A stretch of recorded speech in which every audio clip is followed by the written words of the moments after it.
O que segue é a correção e comentário dos exercícios de fixação referentes ao estudo do capítulo 1 do Bhagavad Gita como ele é, intitulado Observando os Exércitos no Campo de Batalha de Kurukshetra.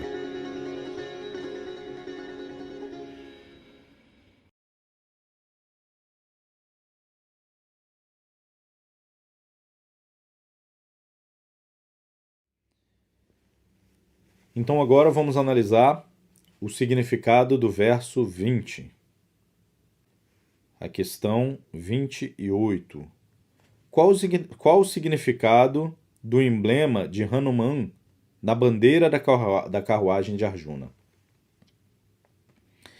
Então a carruagem de Arjuna, ou a quadriga de Arjuna, né, é decorada com uma bandeira, e nessa bandeira você tem o emblema de Hanuman. Né? Qual o significado disso? Resposta de Srila Prabhupada no significado do verso 20. O emblema de Hanuman na bandeira de Arjuna é um outro sinal de vitória, porque Hanuman cooperou com o Sr. Rama na batalha entre Rama e Ravana, e o Sr. Rama emergiu vitorioso. Agora, tanto Rama e Hanuman estavam presentes na carruagem de Arjuna para ajudá-lo.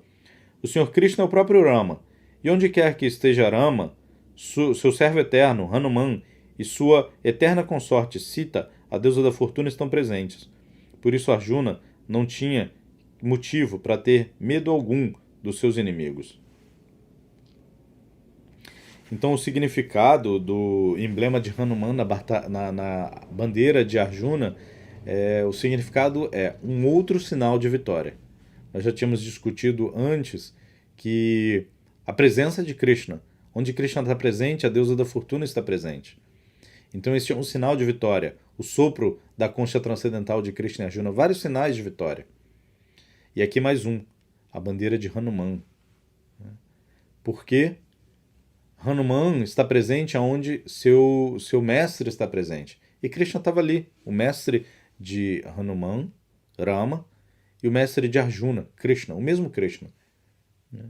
E onde está Krishna, vai estar a deusa da fortuna. Onde estiver Rama, lá estará também a deusa da fortuna, sua esposa, Sita, a deusa da fortuna. Então Arjuna tinha todos os sinais de vitória ao seu redor.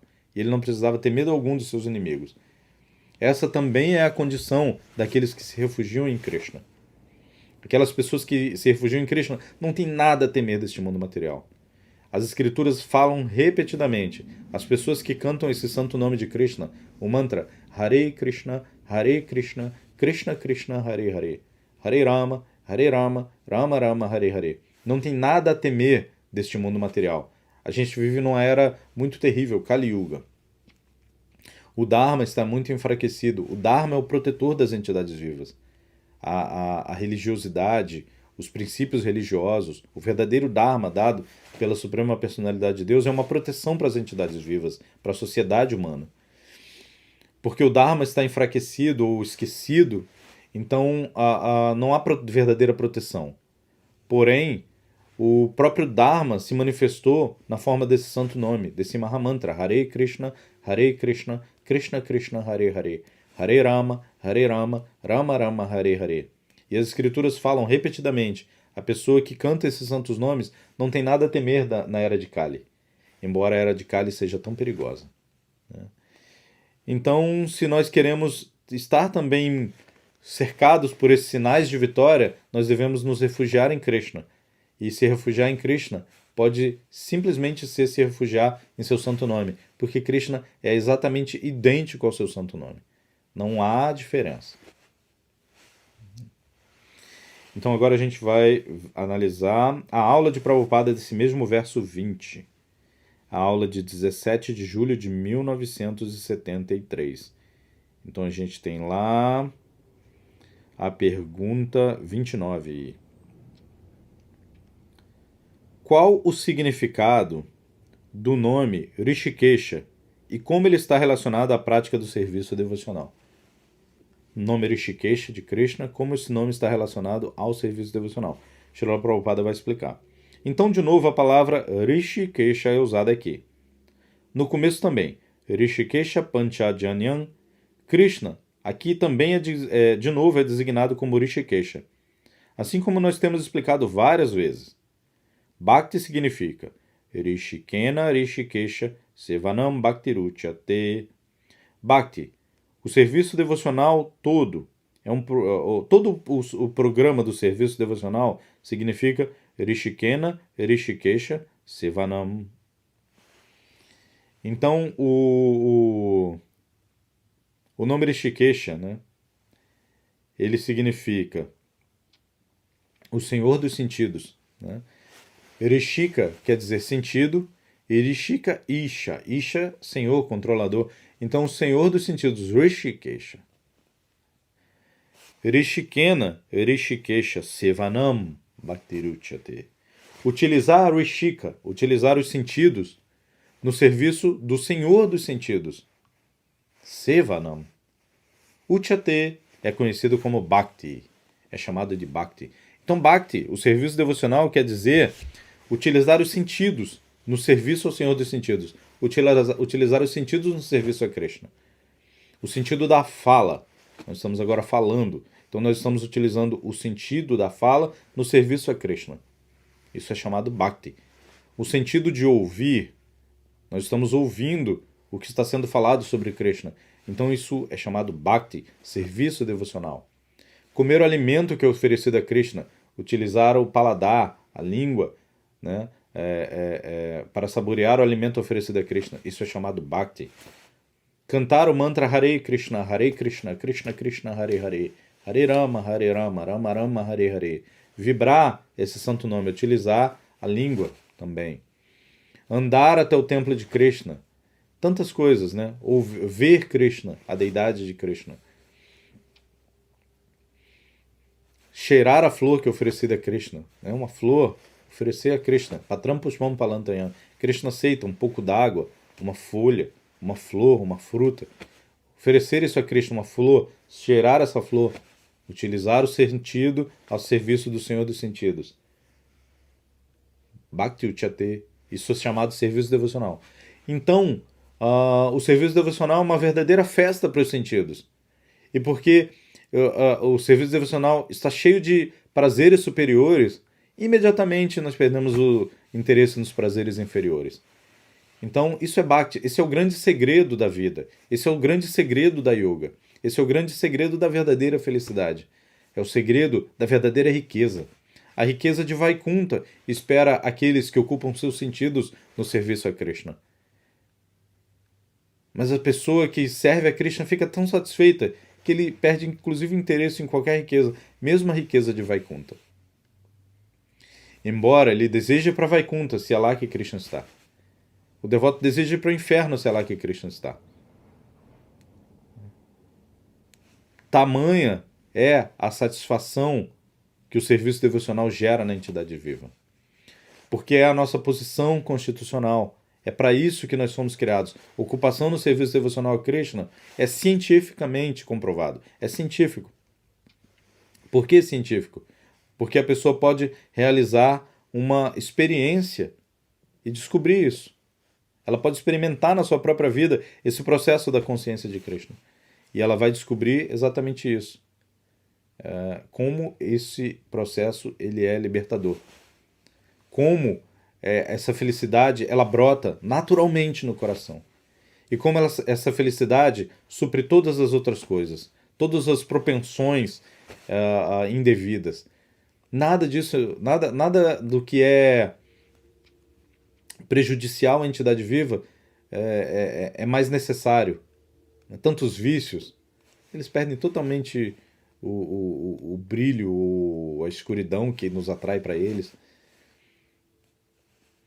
A ocupação no serviço devocional, a ocupação dos sentidos em relação a Krishna, é a grande panaceia, a grande satisfação, a grande paz para esse coração tão maltratado nessa era de Kali. E o serviço devocional é muito simples. Ele se inicia com cantar, ouvir. Primeiro ouvir, depois cantar. Então agora, questão 30. Por que o ensinamento dado a Arjuna é considerado confidencial, uma vez que ele está publicamente exposto no Bhagavad Gita? O Bhagavad Gita é um documento público. Qualquer pessoa pode ter acesso ao Bhagavad Gita. Um registro público da conversa de Krishna com Arjuna. Um registro público dessa ciência transcendental. No entanto, porque esse conhecimento é considerado confidencial? Krishna estava falando ali para Arjuna, outras pessoas podiam ouvir. Mas Krishna está dizendo, esse conhecimento é confidencial. Por quê? Resposta. Assim, Arjuna, o propósito de Arjuna é servir a Krishna, porque ele é um Bhakta.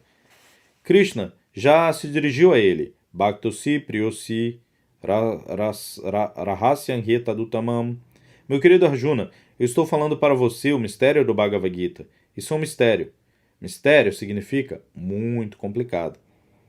Não para o entendimento do homem ordinário. Por isso é chamado mistério, Rahasyam.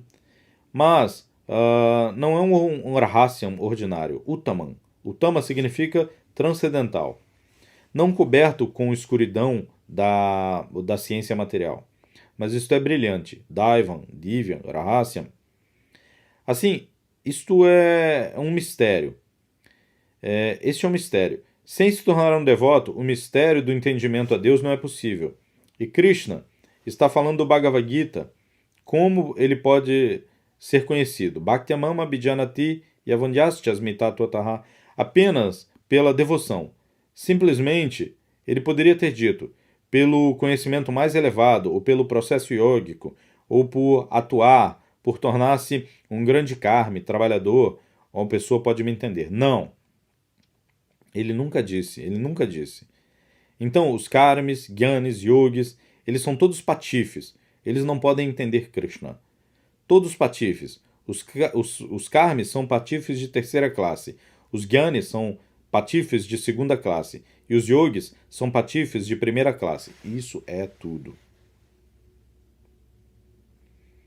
Tantas pessoas tentam explicar o Bhagavad Gita. Karmis, gyanis, yogis. Mas, qual o objetivo do Bhagavad Gita? O que Krishna pretende com o Bhagavad Gita? Pretende se revelar, tornar-se conhecido. É isso que Krishna está fazendo no Bhagavad Gita, tornando-se conhecido, compreensível, compreendido. Então, uma pessoa que não compreende Krishna, ele não pode comentar o Bhagavad Gita. Se uma pessoa não compreende qual o propósito do livro, né? Por exemplo, você tem um livro que ensina como construir uma casa. Então você vai levar esse livro para recitar poesia em público.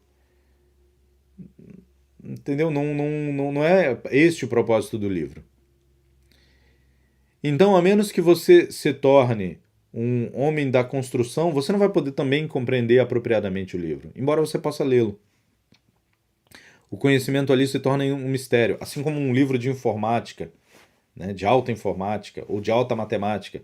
Se você não é iniciado naquele conhecimento, aquele livro é um mistério para você, muito embora ele esteja ali público. Da mesma maneira, o Bhagavad Gita. O conhecimento está ali exposto publicamente, porém ele é confidencial. Né? Por que karmis são patifes de terceira classe? Né? Porque eles não se ocupam no dever primordial do ser humano, que é compreender Krishna. E se eles tentam, sem adotar a posição do devoto, eles são patifes de primeira classe. Se eles tentam explicar Krishna. Assim também os gyanis, patifes de segunda classe, os gyanis tentam de fato explicar o Bhagavad Gita, e os yogis, patifes de terceira classe. Né? Nenhum deles se ocupa no verdadeiro propósito da vida, que é compreender e amar Krishna, servir a Krishna. Essa é a nossa posição constitucional. Qualquer atuação fora dessa posição constitucional é patifaria. É se desviar do verdadeiro propósito. Então, o Krishna só pode ser conhecido por meio de Bhakti. Ele fala no Bhagavad Gita, Bhaktyamama Bijanati. Eu só posso ser conhecido por meio de Bhakti. Então, se uma pessoa quer compreender o Bhagavad Gita, ele deve se tornar, como Arjuna, um Bhakta. Arjuna é o modelo perfeito. Ele é o exemplo. E Arjuna não é um yogi, um jnani, né, um karmi. Arjuna é um devoto. Mas ele não é um grande yogi, um grande sábio. Arjuna é um guerreiro. É um chefe de família, um sannyasi renunciado. No entanto, ele é o conhecedor perfeito do Bhagavad Gita, porque ele está perfeitamente situado na plataforma de um devoto de Krishna. Então, esse exemplo de Arjuna deve ser seguido. E qualquer pessoa, na forma humana, que tenha capacidade de entender as palavras do Bhagavad Gita, pode entender corretamente o Gita adotando o espírito de Arjuna, ou tornando-se um devoto de Krishna como Arjuna, não um falso devoto, que também não vai compreender o Bhagavad Gita e vai ser um patife da pior espécie.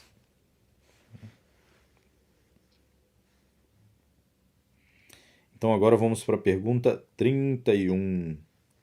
Qual a classe de homens que não pode entender o Bhagavad Gita? Resposta de Prabhupada. Assim, homens ordinários não podem entender. Por isso, eles interpretam tolamente, especulam e demonstram a sua patifaria. Isto é tudo. Mesmo grandes estudiosos eruditos. Assim, eles não podem entender porque eles são não devotos. Isso quer dizer... este Bhagavad Gita é para o devoto. Todo este Bhagavad Gita é uma transação entre Deus e seu devoto. Isso não é nada além disso. Assim como se você vai para o mercado e dois homens do mercado estão falando. Assim, deve ser entendido que ele também é um homem de negócio. Ele também é um homem de negócio. Assim, eles estão falando algo sobre negócio. Essa é a conclusão natural. Dois homens de negócio estão falando seriamente. Não é que eles estão discutindo o Bhagavad Gita. Você não pode dizer isso. Eles devem estar falando sobre negócios. Alguma coisa sobre lucro.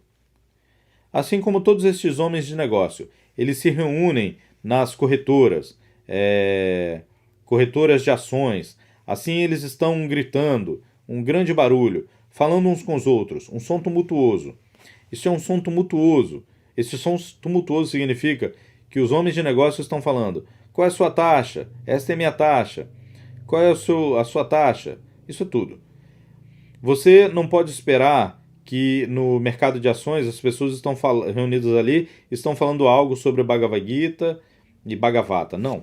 Similarmente, quando existe uma conversa entre o Supremo Senhor Krishna e seu devoto, então isso é tudo, toda essa conversa é Bhakti. Não é nada além disso.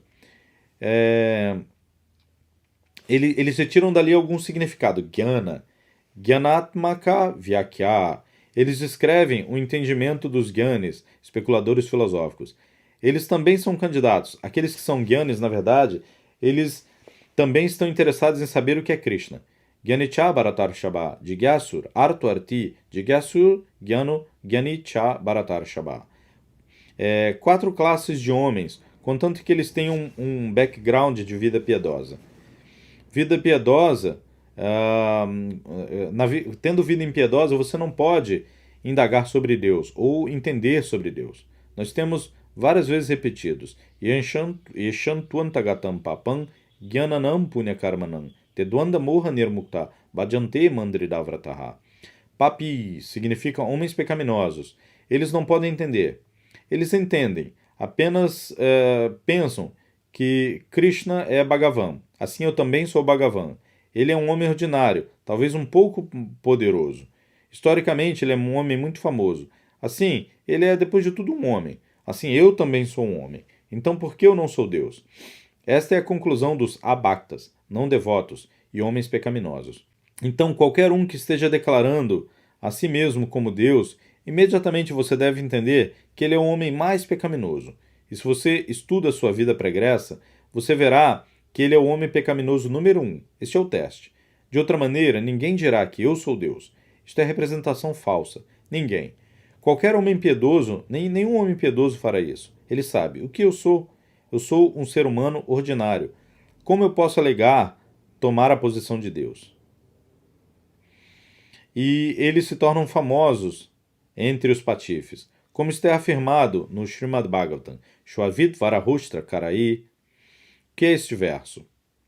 Ustra Karai Santusta Samstuta Purusha Pashu.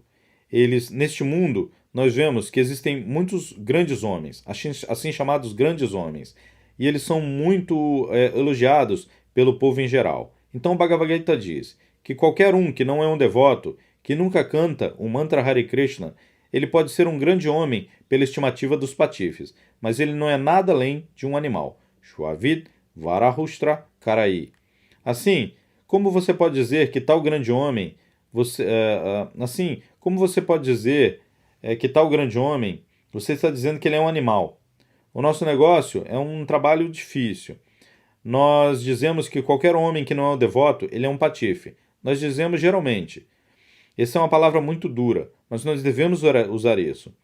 Tão logo nós vejamos que ele não é um devoto de Krishna, então ele é um patife. Como nós dizemos? Ele não é meu inimigo, mas nós temos que dizer, porque isto é afirmado por Krishna. Não há dificuldade, simplesmente a pessoa deve ser sincera, não pecaminosa. Mas um homem pecaminoso não pode entendê-lo. O homem pecaminoso ele vai dizer: Krishna também é um homem, eu também sou um homem. Por que eu não sou Deus?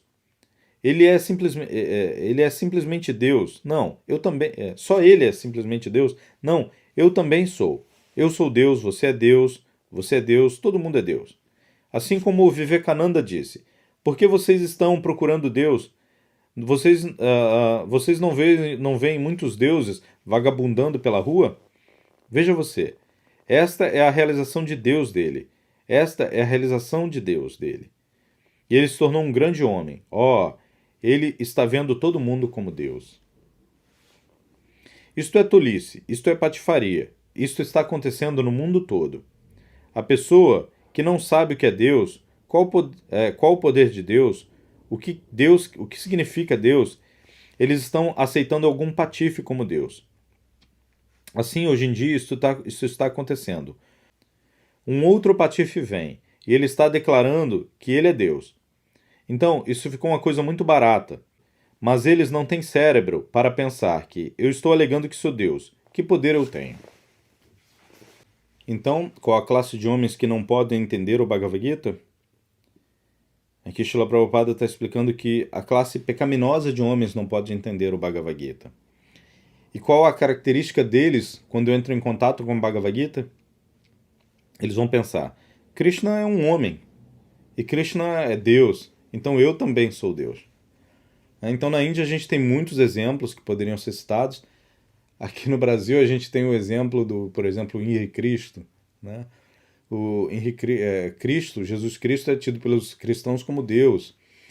Então você tem esse exemplo desse homem chamado Henrique Cristo que se diz Deus também, o Cristo. Então essa é uma tendência dos homens pecaminosos.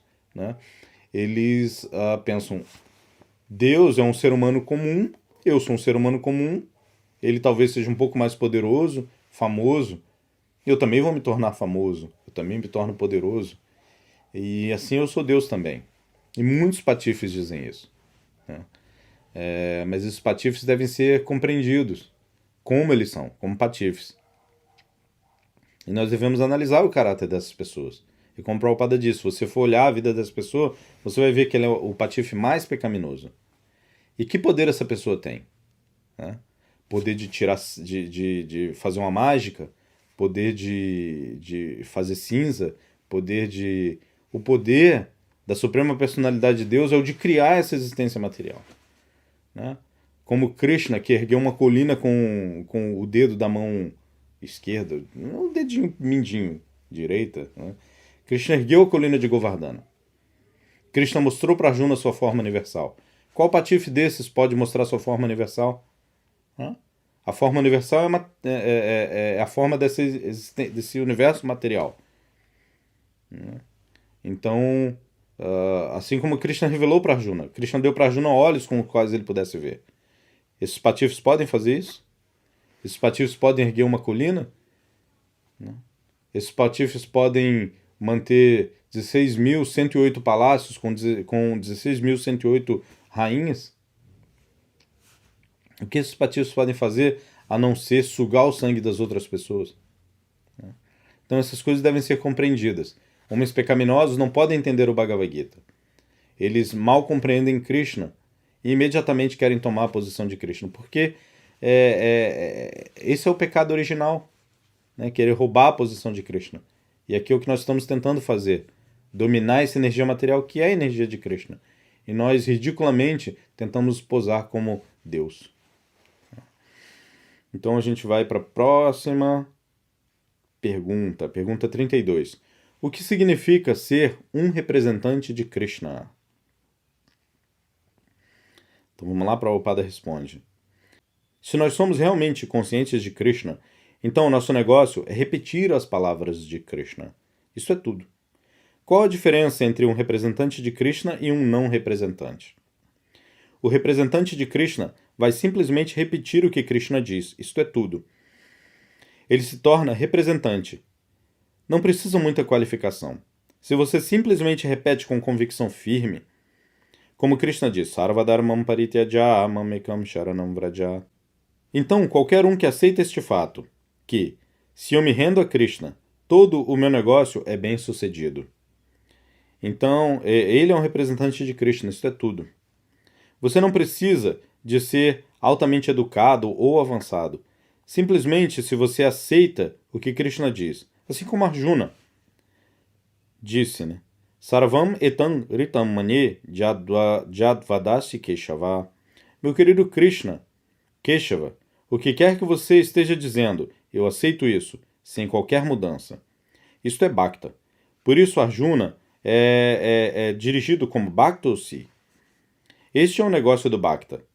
Por que eu vou pensar que Krishna é como eu mesmo, um homem ordinário? Esta é a diferença entre Bhakta e não Bhakta. Um Bhakta sabe que eu sou insignificante, uma pequena partícula, centelha de Krishna. Krishna é a pessoa individual. Eu também sou pessoa individual. Mas quando nós consideramos sobre o poder dele e o meu poder, eu sou praticamente insignificante. Este é o entendimento de Krishna. Então pergunta o que significa ser um representante de Krishna. Representa, né? Então, quando você recebe um chefe de Estado, você recebe alguém que representa o Estado. Aquela pessoa é honrada porque ela representa um Estado, uma nação. Não tem diferença. Honrar o representante do governo é honrar o governo. Desonrar o representante do governo é desonrar o governo, né? Se o presidente da república vai até um país e chega lá, ele é agredido, batem nele, isso é uma ofensa ao Estado. O representante do governo foi ofendido, o governo, o Estado foi ofendido. Da mesma maneira, qual a diferença entre um representante de Krishna e Krishna? Nesse sentido, de representação nenhuma. Porque Krishna diz, abandona tudo e simplesmente renda-se a mim. A pessoa que diz, abandone todas as especulações todas as designações, abandone tudo e simplesmente renda-se a Krishna. O efeito é o mesmo. Quando Krishna diz, renda-se a mim, e quando alguém diz, renda-se a Krishna, isso é a mesma coisa. Então, isso é ser representante de Krishna. Repetir as palavras recebidas de Krishna. As palavras de Krishna descem na sucessão discipular. Receber isso da sucessão discipular e repetir exatamente o que foi ouvido, isso é ser representante de Krishna. Porque é o que todos esses elos da corrente de sucessão discipular fizeram. Todos os grandes acharyas repetiram Krishna. E nós repetimos o que os acharyas falaram. Dessa maneira, quando nós estamos aqui repetindo o que recebemos de Srila Prabhupada, nós estamos representando Srila Prabhupada. Nós estamos repetindo e representando Srila Bhaktisiddhanta Saraswati. Nós estamos repetindo e representando o Sr. Brahma, Narada Muni. Nós estamos repetindo e representando Krishna. Isto é o significado de sucessão discipular. Essa representatividade. E render-se a um mestre espiritual qualificado como Srila Prabhupada significa render-se diretamente a Krishna. Aceitar o que essa pessoa diz a verdade é render-se a Krishna. Compreender cientificamente o que essa pessoa diz é render-se a Krishna. E aceitar que Krishna é o desfrutador supremo. Krishna é a suprema personalidade de Deus. E eu sou uma fagulha, uma parte e parcela dessa suprema personalidade de Deus. Então eu devo me encaixar na Suprema Personalidade de Deus. Não para me tornar um com a Suprema Personalidade de Deus. Eu fui criado como um indivíduo. Krishna é um indivíduo. E nós podemos nos encaixar em Krishna, pela consciência de Krishna, pelo serviço a Krishna, cumprindo o propósito para o qual nós fomos criados. Dar alegria a Krishna e sermos felizes. Servirmos a Krishna, satisfazermos a Krishna. E nessa cooperação transcendental, sermos eternamente felizes. Isto é Bhakti, esse é o mistério do Bhagavad Gita. E alguém que representa Krishna é alguém que simplesmente fala esse conhecimento sem criar desvios, invenções da sua própria mente, que vai também desviar a pessoa e carregar os dois para o abismo. Então, um representante de Krishna ele tem muita responsabilidade. Um representante de Krishna, o nome de Krishna está nas mãos dessa pessoa. Agora, a pergunta 33. Qual o significado de Vaishnavismo? Srila Prabhupada responde: Vaishnavismo é desta maneira. Mahajano yena gata sapanta. Mahajano yena gata sapanta. Vaishnava deve seguir o Mahajana anterior, a autoridade. Isto é Vaishnavismo. Nós não manufaturamos ideias. Nós não cometemos tal patifaria. Nós simplesmente aceitamos o comportamento ou as atividades dos acharyas anteriores. Não há dificuldade nisso. Não há dificuldade. Então, o significado de Vaishnavismo está ligado à questão anterior, de ser representante. O Vaishnava é naturalmente um representante de Krishna. Vaishnava significa uma pessoa que não manufatura ideias. Uma pessoa que repete aquilo que recebeu da sucessão discipular, que repete o comportamento dos acharyas, dos mestres anteriores. Esta pessoa, ela está passando para as outras Krishna, como ele recebeu, puramente, através dessa sucessão de mestres e discípulos. Por isso o Vaishnava é transcendental. Porque o Vaishnava, ele é um meio transparente da pessoa transcendental, Krishna. Então Vaishnavismo quer dizer isso. Vaishnava quer dizer isso. Um representante de Krishna que não manufatura ideias. Alguém que se veste como representante de Krishna e inventa ideias. Né? A consciência de Krishna agora é desse jeito, ou agora é daquele jeito. Isso que os acharyas, os grandes mestres estão falando é do passado. Agora nós temos que fazer desse e desse jeito. Essa pessoa é uma manufaturadora de ideias. Ela não é um Vaishnava. Muito embora ela se vista de devoto, ela se vista de brahmana, ela se vista de sannyasi, ela se vista de guru. Na verdade, ela é um patife. É isso que ela é. Um patife por manufaturar ideias desviantes e se separar da sucessão discipular. Impedir que as pessoas se iluminem por meio dessa corrente da sucessão discipular. Então, Vaishnava quer dizer isso, uma pessoa que não manufatura ideias. Um devoto de Krishna. Agora a pergunta 34.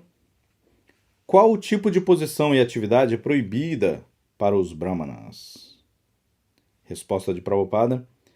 Mas a cultura védica é que um brahmana é tal que brahmana, kshatriya, vaishya. Eles não vão aceitar qualquer serviço, não. Eles vão morrer de fome, especialmente o brahmana. Isso está afirmado nos Shastras, que um brahmana, se ele está numa posição ruim, de uma maneira ou outra, economicamente, ele pode aceitar a posição de um kshatriya ou um vaishya, mas ele não deve aceitar a posição de um shudra. Isto é canino. Essa é a injunção. Por isso, antigamente, um brahmana, quando ele aceita serviço de qualquer lugar, ele era rejeitado da sociedade brahmana. Vocês sabem, Sanatana Goswami, Rupa Goswami, eles pertenciam a uma classe muito elevada de brahmana, Saraswata Brahmana, homens muito ricos. Mas ambos irmãos aceitaram o serviço do governo maometano como ministros, e eles foram imediatamente rejeitados da sociedade brahmana. Isso não é muito tempo atrás, digamos, mais ou menos 500 anos atrás. A sociedade brahmana era tão forte. Tão logo, eles aceitaram o serviço. Vocês sabem, a família Tagore, de Calcutá, Rabindranath Tagore, eles também são brahmanas. Mas nós sabemos, em nossa infância, eles foram excomungados da família Brahmana, porque eles também aceitaram serviço. Assim, estes são princípios védicos. E se nós seguimos, o Brahmana não aceitará o serviço de qualquer um. Isto é contrário, né, à cultura védica. Então, qual tipo de posição é proibida aos Brahmanas? A posição de Shudra, o serviço subalterno, o serviço em troca de dinheiro, né? Isso não é apropriado aos Brahmanas. Um Brahmana, se ele está em dificuldade econômica, ele pode se ocupar como um Kshatriya ou mesmo como um Vaishya. Como um Kshatriya, nós temos o exemplo de Dronacharya, que é um Brahmana e se tornou professor militar de Kshatriyas, como Arjuna, né? E ele estava na batalha de Kurukshetra, lutando como um Kshatriya, como um guerreiro, muito embora ele originalmente fosse um Brahmana. Então os Brahmanas, eles têm o seu dever de cuidar da vida religiosa, de serem professores. Essa é a posição do Brahmana, né? Mas um Brahmana deve estar pronto para morrer de fome, se ele para conseguir recursos, tiver que trabalhar como um Shudra, um trabalhador subalterno, né? Um Brahmana não aceita o serviço desse tipo. Essa é a posição proibida. Isso é Varnashrama, isso é a sociedade védica. E é nosso dever, na sociedade da consciência de Krishna, nos empenharmos no restabelecimento de Varnashrama. Então nós precisamos de Brahmanas, pessoas que sejam eruditas no conhecimento espiritual, no conhecimento védico das escrituras, e que se posicionem como Brahmanas, que aceitem uma vida de renúncia, uma vida simples, com pensamento elevado, e pratiquem conhecimento espiritual, e não estejam correndo atrás de serviço a pessoas degradadas, né? Essa é uma característica de Kali Yuga, quando os Brahmanas se ocupam no serviço a pessoas degradadas. O Brahmana serve a sociedade ensinando. Um Brahmana não ensina por dinheiro. Existe uma história famosa do autor do Panchatantra. O rei queria que seus filhos fossem educados e ofereceu a ele dinheiro, qualquer coisa, para que ele ensinasse. Ele falou: o dia que eu vender conhecimento, eu mudo o meu nome. E ele está falando de conhecimento material, política. Agora imagine quando se trata de conhecimento espiritual que é dado de graça pela Suprema Personalidade de Deus e pela sucessão discipular. Então é proibido vender conhecimento, é proibido vender conhecimento do Bhagavad Gita. É óbvio, o livro é vendido, o livro tem todo um custo, né, de produção e de reprodução. Então os livros são vendidos. Os livros da consciência de Krishna, normalmente, eles servem... O valor dos livros é uma doação para os templos de Krishna. Agora, vender o conhecimento, vender as palavras, um Brahmana deve estar pronto para sentar e falar por horas e horas. Um Brahmana não deve vender suas palavras. Um Brahmana não deve vender cursos do Bhagavad Gita, né? Isso quer dizer não Brahmana. Isso quer dizer uma pessoa interessada em lucro. Um Shudra. Essa é a palavra correta. Então essa é a posição proibida para os Brahmanas. De Shudra, trabalhador, né? Um Brahmana deve ser independente para que ele possa falar independentemente, para que ele não precise submeter ao seu patrão. Você não fala qualquer coisa para o patrão. Então, quando você aceita a posição de serviço subalterno, imediatamente a sua liberdade é tolhida. E um Brahmana deve ser livre para que ele seja capaz de falar a verdade. Doa quem doer, inclusive a si mesmo, porque ele tem que estar pronto para morrer de fome, se ele tiver que se submeter a esse serviço que o impeça de falar. Então essa é a posição proibida para os Brahmanas. Se você gostou do vídeo, inscreva-se no canal e ajude a divulgar o curso do Bhagavad Gita como ele é. Muito obrigado. Até o próximo vídeo.